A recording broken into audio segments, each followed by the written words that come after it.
gabar waxaa jirtay soo weydiisay hormones oo kale ma ku sixi kara cabitaanada detox.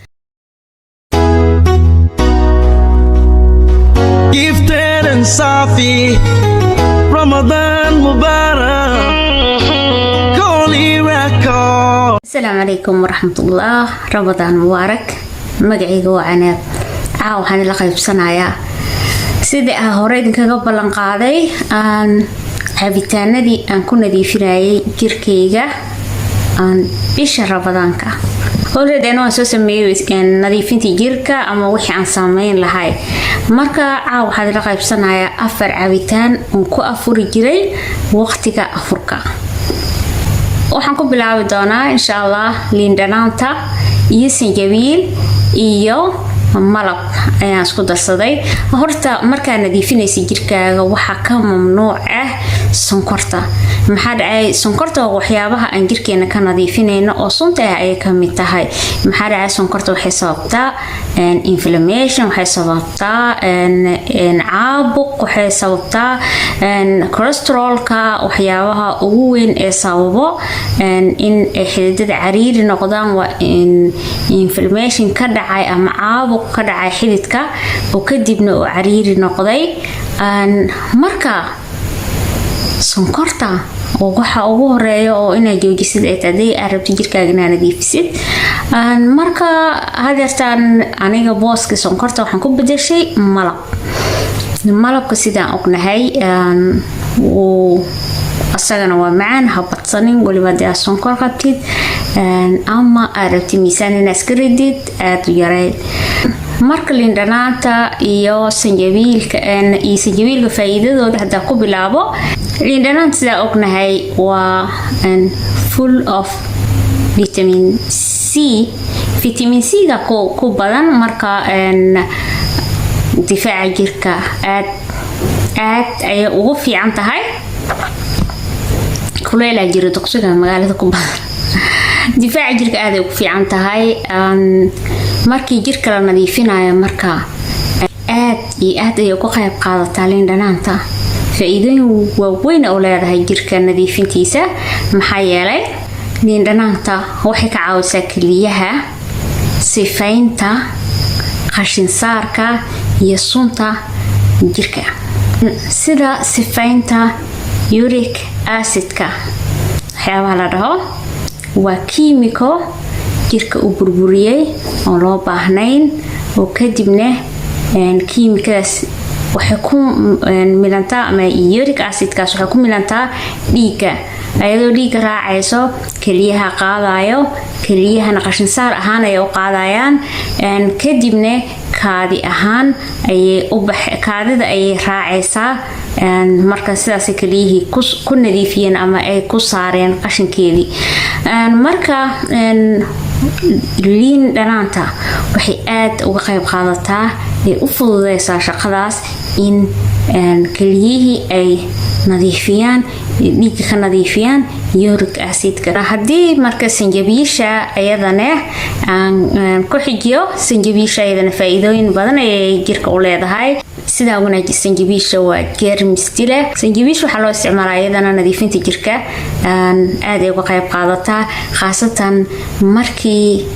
laga hadlayo xididada dhiig mareenka, dadka cholesterolka haysto, dhiig karka haysto aad ay ugu fiican tahay. waxay ka nadiifisaa jirka bad cholesterolka ama cholesterolka xun ayay jirka ka nadiifisaa oo LDL-ka ah. waxa ku jiro sanjabiish loo yaqaano gingerol oo sunta ka saara jirka. waxaa baaritaano la sameeyay lagu sheegay in aspirinka ayba booskiisa geli karto. waxaan caddayn u ah qofka sanjabiisha qaato in dhiiggiisa uu furfurmo. hadda gabdhaha caadada markay cycle-ka gabdhaha haystaan oo kale waxa lagu la taliyaa inaan iska badin sanjabiilka. maxaa dhacay xataa khibrad ahaan waa tijaabin kartiin gabdhaha waadna arki doontiin haddii sanjabiilka aad badsatid dhiigga xoog kaaga imaanayo. taas maxay caddaynaysaa in qulqulka dhiigga u fududeeyo sanjabiilka. cabitaanka labaad ee aan gudbi doono waxaa waaye karootada wax badan waa maqashay vitamin A ayaa ka buuxo indhaha u fiican tahay hala badsado yes sax waaye indhaha u fiican tahay vitamin A oo ka buuxa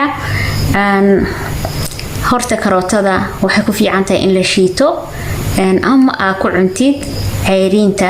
maxaa dhacay cuntooyinka mar walbo ceyriinta aad ay u fiican yihiin uga fiican yihiin cuntada la kariyo waliba qudaarta sheegaya cunto yaaliin qudaarta aad ay u fiican tahay markii raw haldahay ay tahay qudaarta karootada markaa shiidad waxay ka nafaqo badan tahay markii la kariyo karootada waa beta carotene waxyaabaha ku jirtana aad iyo aad ay faa'iidooyin u leeyihiin khaasatan dhinaca nadiifinta jirka waa antioxidant karootada ayaa ka buuxdo antioxidantina waa waxyaabaha u baahannahay jirkeena saan ugu nadiifino waxyaabaha mucjisada ee karootada leedahay waxaa kamid baaritaano la sameeyay ayaa sheegaysa inay yareyso stresska iyo alzheimerka inay ka hortagto dheecaan waxaa jirto lasii daayo maskaxda lagu soo daayo ama jirka lagu soo daayo waqtiga maalintii markaan istreesayno kuwaas oo habeenkii markaan seexana laga nadiifiyo alzheimerka markaa kusii dheeraanayay laakiin stresska xiriir ayay isla yeeshaan badan oo maalinta aan streesayno marka hurdadana detoxkeena way ka mid ahayd haddaa videoga hore daawatay aad ayay muhiim u tahay inaa stress la-aan tahay iyo in aa hurdo kugu filan heshid marka karootada haddii kugu caawiso ama cuntada cunays kugu caawiso stresska inay kaa yareyso stresska kaa yaraado faa'iido hurdo fiicanna heshidna waa faa'iido asroona heshid stress kaa yaraado hurdada way fiicnaan doontaa cilmi baaris la sameeyay ayaa sheegayso karootada in ay yareyso ama ay hoos u dhigto cholesterolka dadka marka cholesterolka haysto iyo dadka dhiigkarka haysto aan kula talin lahaa cudurada wadnaha u fiican tahay xididada dhiig mareenka u fiican tahay wax walbo faa'iidooyinkeeda too much waayo cabitaanka saddexaad aan jirkeyga ku nadiifiyey ama aan cabay oo noocyo badan aa u samaysan kartid cabitaanna ka dhigan kartid caadi u cuni kartid noocyo badan waa babayga faa'iidooyin badan oo isagana leeyahay nadiifinta jirka in la isweydiiyaa laga yaabo babayga sidoo jirka u nadiifiyaa yes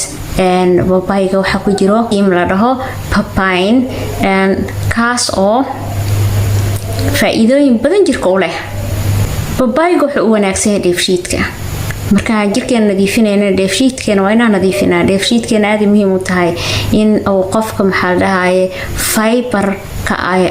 ku badan babayga maadaama uu fiberka ku badan yahayna waxay jirka ka saacidaysaa in uu qofka caloosha socoto calooshaada mar walba ku socotane jirkaaga waad nadiifisay maxaa dhacay cudur walba waxaa la dhahaa caloosha ayuu ka bilowdaa marka caloosha in la nadiifiyo faa'iido weyna ku jirto waxaa ku jira babayga mida kale enzyme la dhaho papain kaas oo waxyaabo badan jirka u qabto sida gabdhaha oo kale gabar waxaa jirtay soo weydiisay hormoneska oo kale ma ku sixi kara cabitaanada detox waa best way markaa rabtid hormoonka ugu qalqalsan yahay waxyaabaha ugu badan jirkaaga inuu toxins badan maxaa la sun badan ku jirta laga yaabaa hormoonkana aad ay muhiim u tahay inaad jirkaaga nadiifisid kadibna waxyaabaha ku balance gareyn lahayd oo waliba natural cuntooyin cabitaano aad isticmaashid marka waan kugula talin lahaa gabadhii soo weydiisay hormoonka babayga oo kale hadeertaan caadada oo kale markii gabdhaha ka wareerto way caawisaa marka badso cunitaankiisa enzymkan papainka wuxuu kaloo jirka ka caawiyaa ama uu ka sifeeyaa unugyada dhintay ee maqaarka alshaan dib u cusboonaysiin markii lagu sameynayo kuwa hore wixii dhintay jirka looga baahnayn ayuu nadiifiyaa marka badso babayga haddii maqaarkaaga aragtid inuu nadiif ahayn wejigaaga ama haysatid darkness ama madow iyo wajiga ku haysatid babayga badso cilmi baaris la sameeyay ayadana waxay sheegaysaa adduunka waxa way cuntooyinka inay daawo yihiin wax ka ogaanaysaa waxyaabo badan oo la baaray ayaa waxyaabo la filaynin dadku u sheegay ama mucjisaad leh qof isweydiisahaya malaha karoota ama babay stress iyo walwalka u fiican marka cilmi baaris la sameeyay waxay sheegaysaa in uu jiro dheecaan la soo daayo oo babayga oo wato oo stress iyo walwalka yareeyo babayga faa'iidada weyn oo kale leeyahay waxa ku jirto staafka beta carotene ayadana aad iyo aad ugu fiican jirka aan ognahay beta carotene hadeertan babayga ku jirta karootadii ku jirta waxyaabo badan ka helaysa fruit iyo vegetables-ka faa'iidooyinka ugu waaweyn waxa ka mid ah babayga inuu balance u sameynayo calcium-ka jirkaaga inuu qaato iyo in kaliyahaga eena calcium jirka ka saarin ama maxaa dhahay eena beer dareenin marka babayga asagana faa'iido aad iyo aad weyn ayuu leeyahay badsada babayga cabitaanka ugu dambeeyo oo kusoo gabagabeyn doono oo faa'iidooyin badan leh oo fududna simple very simple waa qaraha iyo yaanyada sida ognahay qaraha iyo yaanyadaba aad u biyo badan yihiin qaraha waxa lagu qiyaasaa biyaha ku jiro 92 ilaa 93% halka yaanyadana 90% qiyaas ahaan biyaha ku jira ay tahay aad ay biyahoodu badan yihiin waliba anaga aad inoogu muhiimsan tahay maadaama jirka nadiifinayno haddana waqti ramadaan ah lagu jiro aad iyo aad ay muhiim u tahay in wax biyo badan cabtid ama cuntid ama shiidatid yaanyada iyo babayga waxa ku jiro staff la dhaho lycopene oo jirka ka caawiyo halista infectionka jirka ku dhaco ay yareysaa yaanyada faa'iidooyinka leedahay waxa kamid ah qolofteeda xataa hadii lagu kariyo lycopenekaas ma weynayso hadii la kariyo xataa way haysataa qolofteeda marka in lagu kariyo faa'iidadaas leedahay ama lagu shiito ama lagu cuno qolofta ayaa ku jirta nafaqadii waxayna ka hortagaan labadoodaba in cellska ama unugyada jirka uu gaaro dhaawac marka antioxidantga ku badan waxay kaloo jirka ka nadiifiyaan bad cholesterolka ama cholesterolka xun LDL-ka ayay hoos u dhigaan soo saarida LDL-ka marka faa'iidooyinka ay leeyihiin cabitaanadan inta lagu soo koobi karo waxaa ka dareemi doontaa maqaarkaaga waxaa ka dareemi doontaa miisaankaaga waxaa ka dareemi doontaa enerjiga helaysid waxaa ka dareemi doontaa fudaydkaaga bisha ramadaanka wax badan inaa halshaan ku fududaadaan marka waan kula talin lahay hadeertan intaan idinla qaybsanaya caawa ku sameynaa inta kalena insha Allah gadaal ayaan waxaan u wadi doonaa si serial ahaan waan idiin soo gelin doonaa intii aan ka gaaro ramadaanka oo leedhaguba dhammaanaya waxaa kaloo idinla qaybsan doonaa shurbado ayagana aan ka sameeyey oo detox ahaan aan isticmaalayay iyo waxaan ku suxuurto insha Allah ayadana waan idinla soo qaybsan doonaa marka waan idinkaga mahad celinaya waqtigiina qaaliga waxaan rajeynayaa inaan ka wada faa'iideysanay haddii ay ilaawo qof su'aal soo weydiiyana